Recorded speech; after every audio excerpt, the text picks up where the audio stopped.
Well, thank you for the very kind introduction, and it's a pleasure to be here.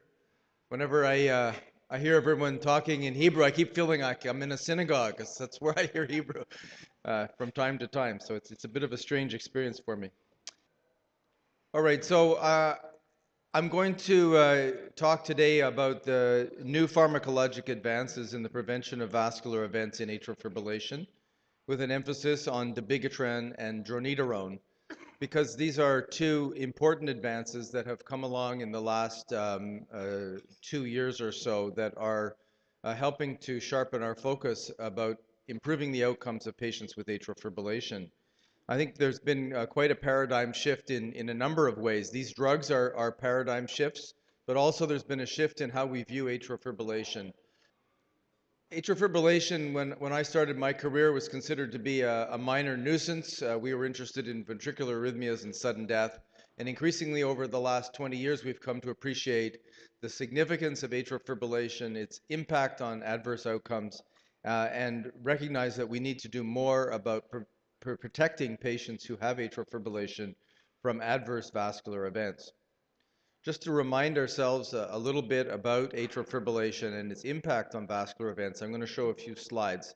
This is one that's often shown. It comes from the Framingham study, and what it looks at is the increased risk of dying for patients with atrial fibrillation who are hospitalized compared to patients who don't have atrial fibrillation. And you can see in each age group and also for each gender, there's a significantly higher risk of death in patients who have atrial fibrillation than in matched patients who don't have atrial fibrillation. So atrial fibrillation is associated with increased mortality, but how much of an increase is there? Part of this increase is obviously due to an increased risk of stroke, and approximately 1/6 of all strokes are directly attributable to atrial fibrillation. And probably today we've only made a very small impact on that stroke burden. But I also want to emphasize that it's not just about stroke. These are data that were just published recently in the New England Journal from the Active Eye study. And this looks at 9,000 patients who are relatively unselected. They had to have only one risk factor or more to go into the Active Eye program. And you can see here, if we look at 2 years, that there's about a 10% risk of a major serious adverse outcome, vascular death, myocardial infarction, or stroke. So the rate is occurring at about 5% per year, and you can see it's steady over time. These patients continue to show an extremely high risk, even though that they were in a clinical trial and being very well treated for their atrial fibrillation. It's not just about stroke and thrombotic events. This is the risk of congestive heart failure in an unselected population of atrial fibrillation patients. Most of these patients were not selected this is not a heart failure trial, this is an atrial fibrillation trial, and yet we can see heart failure hospitalization up around 8% at 2 years and continuing to be a very major factor. In fact, there's a lot more hospitalization for atrial fibrillation than there is stroke in this population. So this is a very high-risk population for whom we need to have better treatments. Well, going back to the stroke issue, we know that we have one treatment that works very well, which is warfarin anticoagulation, and these are the data from the clinical trials, and it's well known to everyone here that there's a marked reduction in the risk of stroke or systemic embolism with warfarin, about a 60% reduction, highly statistically significant, well demonstrated, and now part of guidelines in every part of the world. And we know that to achieve those beneficial effects, we need to keep the INR in the therapeutic range, which should be fairly easy to do. But there's a huge problem with warfarin, which is that patients don't take it, physicians don't give it. This is data from a large administrative database in the United Kingdom showing the huge problem there is with warfarin. Physicians are quite willing to give warfarin to young people who in fact don't need it when they have atrial fibrillation because their risk of stroke is so low, and are unwilling to give it to the patients who have the greatest risk of stroke, those who are very aged or even those who are of moderate age. You can see the rates of uptake of warfarin are relatively low, less than 50% of the high-risk population actually receiving it. Even more striking is what happens if patients are started on warfarin. And this shows for all age groups, by 3 years, about 50% of patients who were initially started on anticoagulation have come off it. So not only is it a hard drug to get people to start using, once people start, they stop because the drug is so difficult to take and is unpopular not just with physicians but also with patients, which means that probably only about 25% or maybe you might say up to 50% of patients are chronically receiving adequate anticoagulation. And if we look at what actually happens with that anticoagulation, these are data from the United States showing that patients who are being treated are not actually being managed in an optimal manner. This is the time and therapeutic range, which is a measure of whether or not patients are actually adequately treated with warfarin. And the time and therapeutic range on average in the US in this meta-analysis of surveys of anticoagulation control shows that about half the time patients are in range, half the time they're out of range. And with this level of anticoagulation control, you can expect that patients are not going to have very good outcomes and are going to have an increased risk of hemorrhage.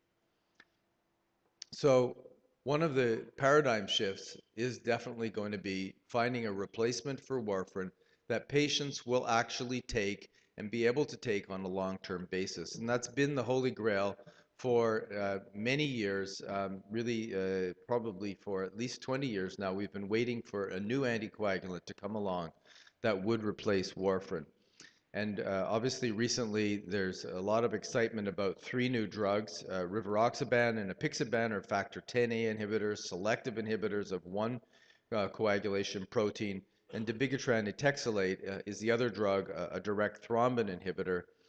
These very selective and specific drugs have held the promise of having better anticoagulation without the need for monitoring. So I'm going to talk today about dabigatran because it's now on the market. It was, I guess, released in Israel only a couple of weeks ago for atrial fibrillation. It's been available in Canada and the US for about 6 or 8 months, and we're starting to get more experience with it. Well, the basis for the approval of dabigatran is related to the RELY study, and the design of the RELY is shown here. The main goal of RELY was to demonstrate that both or either dose of dabigatran was non-inferior to warfarin. We believed when we designed these trials that nothing could beat warfarin. It was so good and so effective and apparently relatively safe that this was the holy grail, and all we could do would be to get close to warfarin and then be easier to use and be successful because it would overcome this ease of use factor with warfarin. And so the design of the trial was a non-inferiority trial. 2 blinded doses of dabigatran, 110 and 150 milligrams, twice daily, were compared to unblinded warfarin in a randomized trial of 18,000 patients. And the main result of the trial is shown here, and it was, again, focusing on the non-inferiority aspects of this trial. We decided that there would be a non-inferiority margin of 1.46. This was based upon statistical reasoning that has been fairly well accepted for these non-inferiority trials. And the goal of these studies is to then show that the upper bound of the 95% confidence interval, as shown here and here, stays below this line of non-inferiority for each comparison of dabigatran versus warfarin 110 and 150. And so you can see the main findings of the RELY trial are that both doses, in fact, are non-inferior. The 110 dose and the 150 dose have upper bounds of their 95% confidence intervals that are falling below this line of non-inferiority, and in fact, it's well below. So there's no question that both doses are non-inferior for the outcome of stroke or systemic embolic event. But what was really striking and what has actually completely overturned our thinking is that, in fact, we see now that warfarin can be beaten. In fact, it was easily beaten by dabigatran 150. This upper bound of the 95% confidence interval falls well below unity, such that the upper bound is around at 0.8, indicating a highly statistically significant superiority to warfarin with dabigatran 150, something that we had not previously believed was possible. If we look at some of the details of this outcome, we focus on 2 factors, ischemic stroke and hemorrhagic stroke. So what we see ischemic stroke as being the strokes that are caused by clots in the atrium. These are the strokes that we want to prevent with an antithrombotic agent. And you can see clearly that Dabigatran 150 has reduced the risk of ischemic stroke, and it starts right at the beginning of treatment and continues right out compared to warfarin and indeed compared to Dabigatran 110. Very important to realize that Dabigatran 150 beats both warfarin and Dabigatran 110. And the reduction is quite significant. There's a 25% reduction in ischemic stroke with a hazard ratio of 0.75. For Dabigatran 110 and warfarin, the treatment effects are about the same, with Dabigatran 110 being non-inferior to warfarin for ischemic stroke.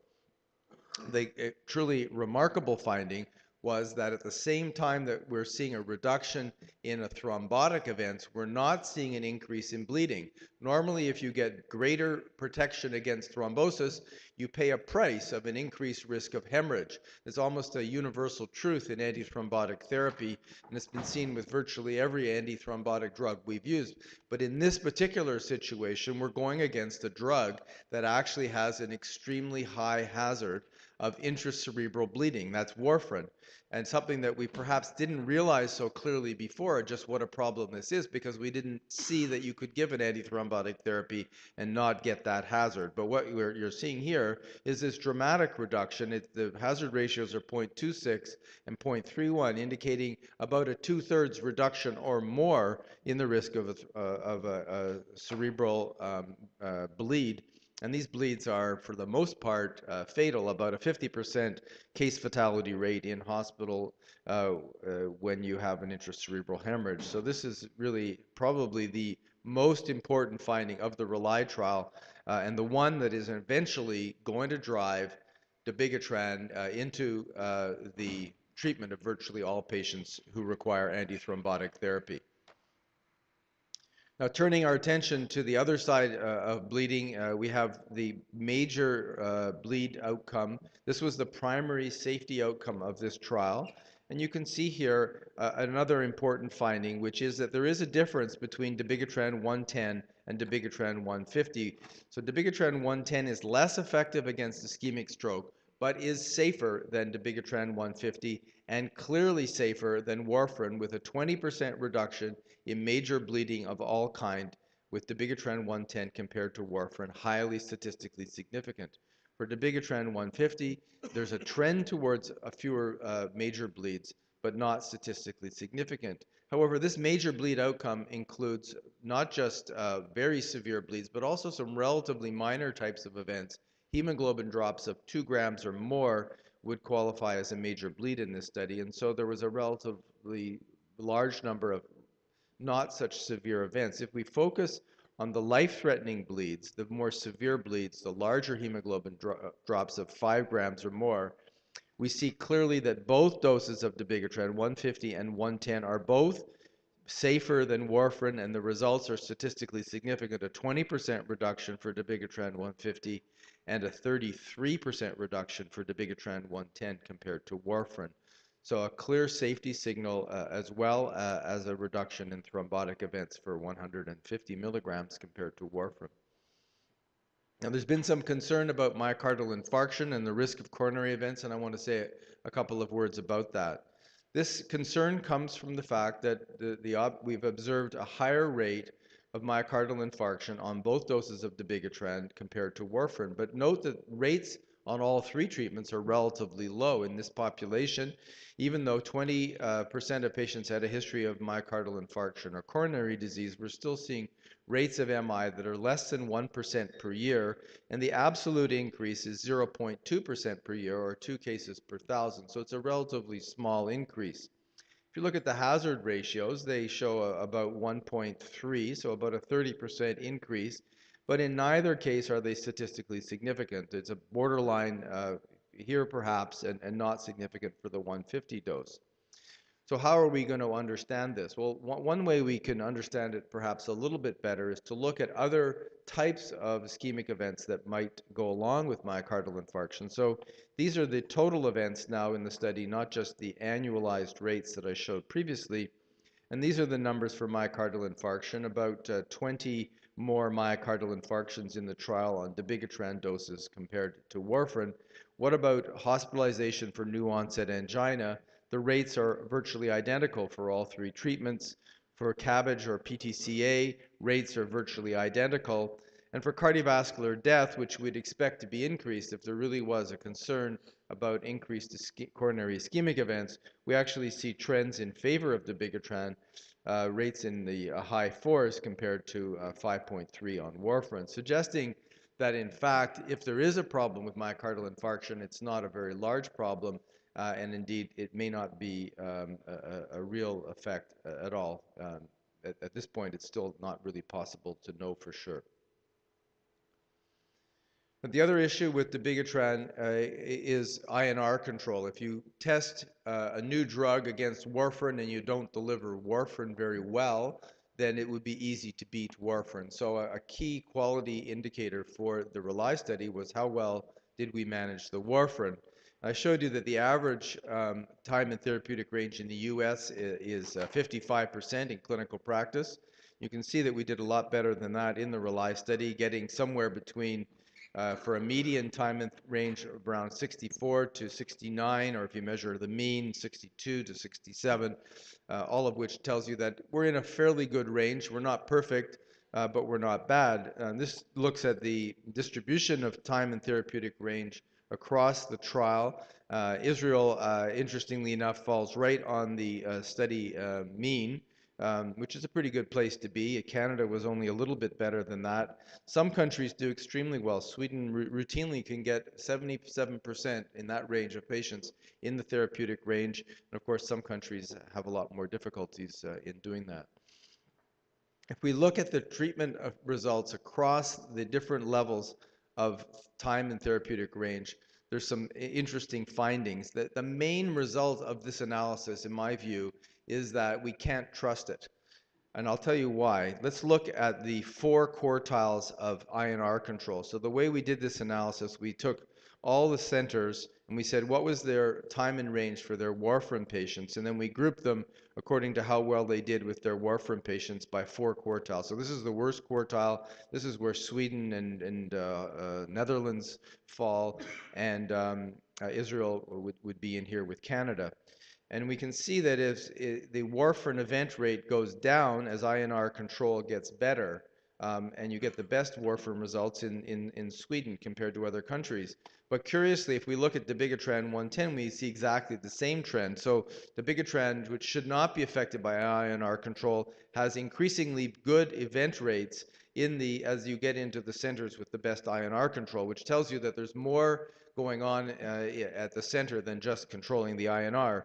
Dabigatran 150, on the other hand, is flat, and there's no particular reason in this randomized trial why that should be true. So what does this tell you? It tells you that it's going to be very hard in the RELY study to arrive at a conclusion about the INR control, and we're going to have to fall back on the main results. And if we do statistical analysis, we see that there's no statistical reason to think that there's any particular difference in how patients did in this study, whether they were in Sweden or whether they were in Peru. The benefits of dabigatran are fairly consistent throughout.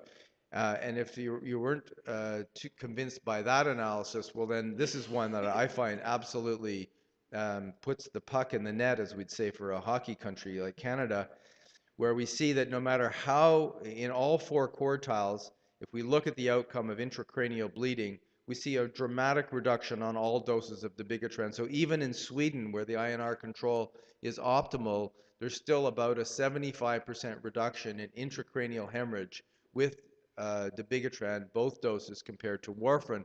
And what is this telling us? This is telling us that this bleeding into the brain is actually a warfarin problem. And we actually now know that rivaroxaban and apixaban probably get rid of this almost as well as dabigatran does. So I'm going to summarize this part of my talk, and I'm going to then turn my attention to dronedarone.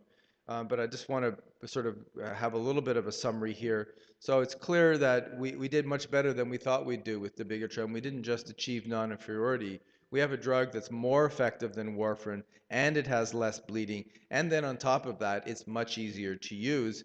And these are critical factors because what it means is that for a lot of patients who weren't on any anticoagulant therapy, we now have a treatment that they can use that's highly effective and safe.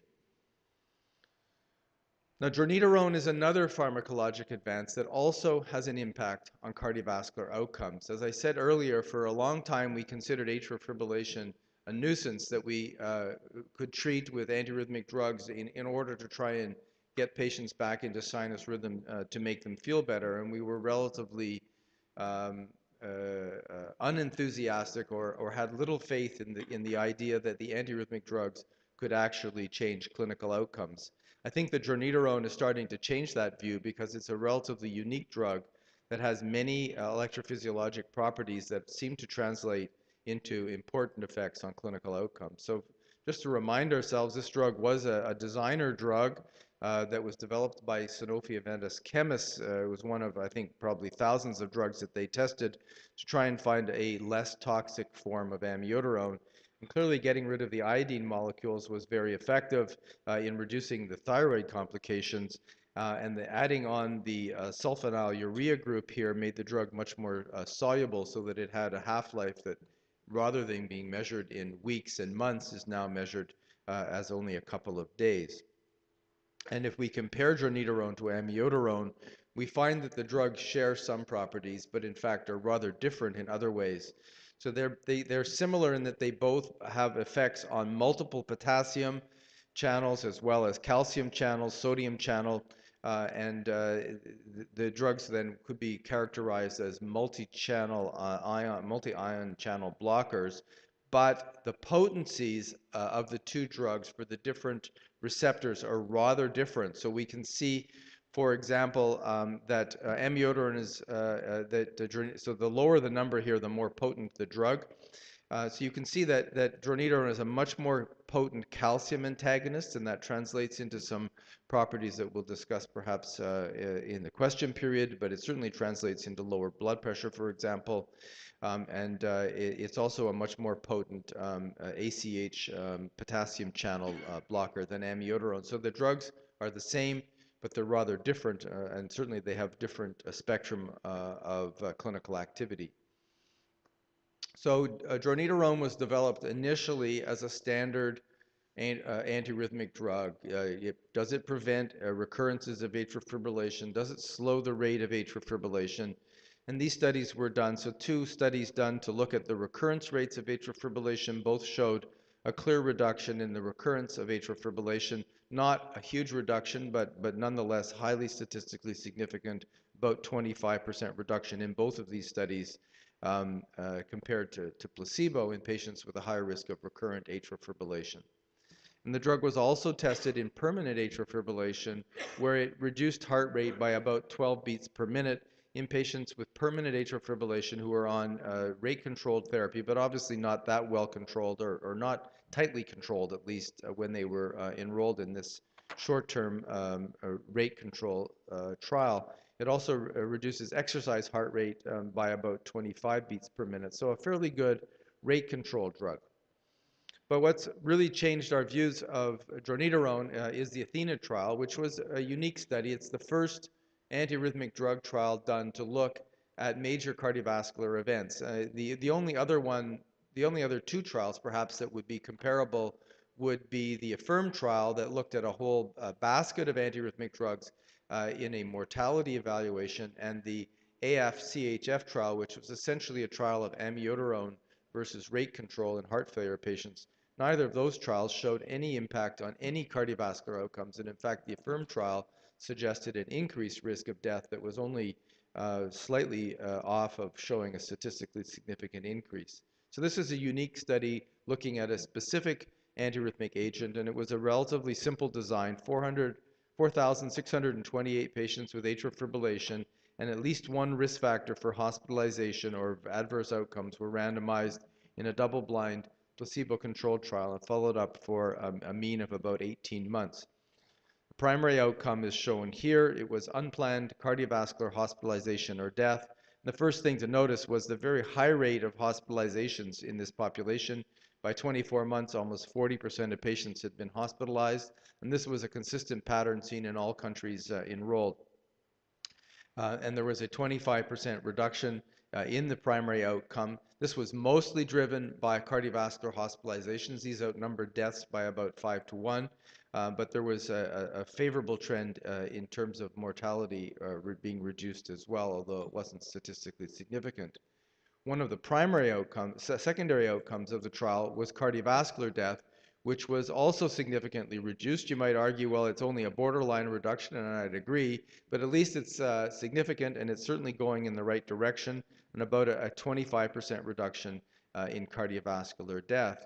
And when we look at the types of deaths that were actually being influenced, we see a relatively impressive finding, which is that most of the reduction is due to a reduction in cardiac arrhythmic death, where there was about a 45% reduction, which is consistent with the biology of the drug. We know it's an antiarrhythmic drug, and there's good animal studies showing that it prevents ventricular fibrillation. So it's kind of a believable reduction in mortality with biologic plausibility. We also observed something that we had completely not expected, which was a reduction in stroke. Now, this was a post-hoc analysis. This wasn't one of the primary or secondary outcomes of the trial, but it was something obvious to look at. And when we looked, lo and behold, there was about 34% reduction that was statistically significant. Again, not a huge result like we've seen on the primary outcome of this trial or with Dabigatran, but nonetheless going in the right direction and nominally significant. And when you put it all together, stroke, acute coronary syndrome, which was also reduced, or cardiovascular death, the results become a bit more impressive. This is sort of our standard, major clinical outcome cluster for these types of studies. And here we're seeing a 25% reduction. Now it is highly statistically significant, upper bound of the confidence interval at 0.90, suggesting that this indeed may be real, although it is, of course, a secondary outcome of the trial, not a secondary, but a post-hoc analysis, not pre-specified, and so obviously we can't get too excited about it. If we look at just a little bit more of the details of these cardiovascular hospitalizations, we see that most of the reduction was atrial fibrillation hospitalizations, but most of these hospitalizations were not minor. The average duration was around 4 days, and most of them were not related to cardioversion.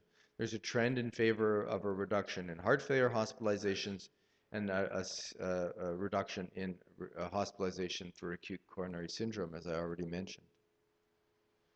Results were consistent across all subgroups, and that includes patients with congestive heart failure. Some concern about patients with congestive heart failure has been raised by the Andromeda study, where there was an increase in mortality in severely compromised heart failure patients. In this trial, we only enrolled patients with moderate degrees of heart failure or minor heart failure, and in these patients, it does appear to be quite safe. In terms of adverse events, there is this concern about an increase in mortality in severely unstable heart failure patients, and I think I just showed you that that's probably not a concern in the average atrial fibrillation patient. There have now been some reports of hepatic toxicity, but these are really rare. There's approximately, well, there was 2 cases of severe hepatic toxicity, and now worldwide there's been around 300,000 to 400,000 patients treated. So this is rare, and neither of these cases are absolutely confirmed to be causatively related to dronedarone, and may not be. I think we still need to wait and just see how that one plays out, but obviously relatively uncommon. And there's also some nausea, vomiting, and diarrhea that occurs in a few patients.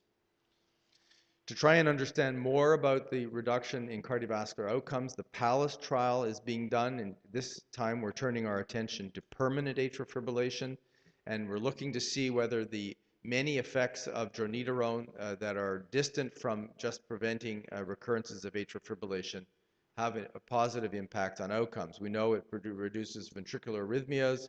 We know it reduces blood pressure. We know it slows heart rate in atrial fibrillation by about 10 beats per minute. And the hypothesis is that these beneficial effects will reduce cardiovascular outcomes in patients with permanent atrial fibrillation. It's a 10,000 patient placebo-controlled randomized trial with the primary outcome being stroke, myocardial infarction, systemic event, embolic event, and cardiovascular death. And this trial's now enrolled about 2,000 patients. It includes many patients in Israel, and hopefully we'll have results in about 2 years. So the summary here is dronedarone is the only new antiarrhythmic agent to have an impact on cardiovascular outcomes. These impacts are clear-cut for cardiovascular hospitalization. They're tantalizing for other cardiovascular outcomes such as arrhythmic death, stroke, and more work obviously needs to be done in this area. And on top of that, it's a pretty good antiarrhythmic drug, preventing recurrences of atrial fibrillation in some patients and slowing ventricular rate. So I'll stop there. I think that there really are two new pharmacologic advances that are helping us to focus on preventing cardiovascular outcomes in atrial fibrillation. I think that's got to remain our focus. It's not just about the symptoms, it's about improving overall care. Thank you very much for your attention.